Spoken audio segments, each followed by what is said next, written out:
walk from the corridor to the atrium lasted forever, but at least it did not involve speaking. His chest kept folding in on itself. The breath caught behind a razor wire of broken ribs. The left wrist worked, but only in a hinge. The right knee swelled by the step.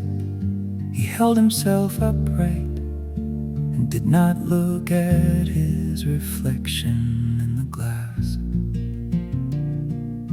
Pack Arrivals was an endless low roof tunnel. The carpet was a migraine in orange and blue. The officer stamped the passport so hard the page bruised and waved him through without a word. And he walked the carousel pretending to wait for a bag that didn't exist, watching a toddler spin herself into a wall, watching the father scoop her up, and registering the sound of a shared language that had not changed since he was last here. On the plane he drafted the message and deleted it and drafted it again. He wrote arrived and deleted it.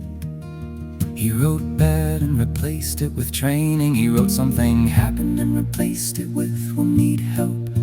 That was the line that cost him something. The admission that the protocol couldn't cover, that calibration had a ceiling, and the ceiling was a text message to a woman who would read between every word and already know we are ready.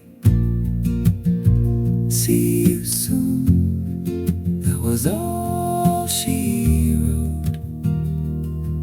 No questions, no drama, no demands for the explanation that every other person on earth would have required. Just 5 words, and the 5 words were a field warmer than any he had measured since leaving home. We are ready.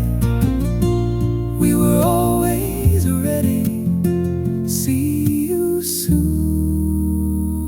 I already set the table. Manila hit like a wall of memory, chlorine and iron taste of tap water, humidity fogging every surface off the jet bridge, the parole lanterns over wet seasoned streets, the garlic frying through the taxi window, every sensation a homecoming for a body that had forgotten what familiar smelled like. The taxi, the lobby, the elevator, the hallway, each step closer to the door should be felt individually. He let them, he stood at the door, and the door opened before he knocked, because she was listening for the elevator. She registered the damage in the first second, color, posture, the way the right knee buckled. She did not cry, she did not demand. She began towel, water, take gauze, adobo, painkillers, ice pack. Every action complete, every question diagnostic, ribs, hand, food, shower or bed. Training accident, he said, if you say so, she said, and the line carried the entire marriage. She knew it wasn't true. She chose not to press, not from passivity, but because right now the priority was keeping him alive and fed, and the truth could wait for a body that didn't have broken ribs, that wasn't submission to a lie, that was triage of a different kind.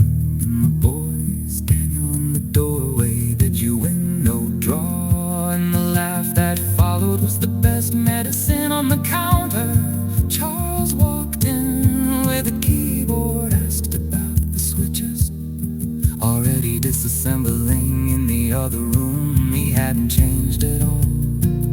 Edmund crossed the substrate of reality, and Charles just wanted to know if he could swap the switches.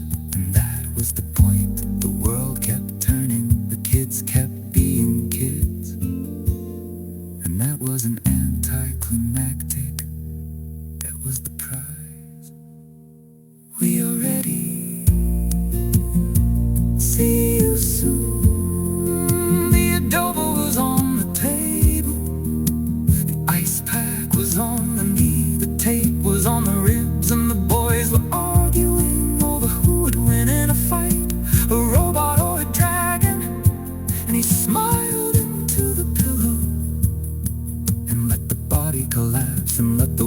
dropout, he was home.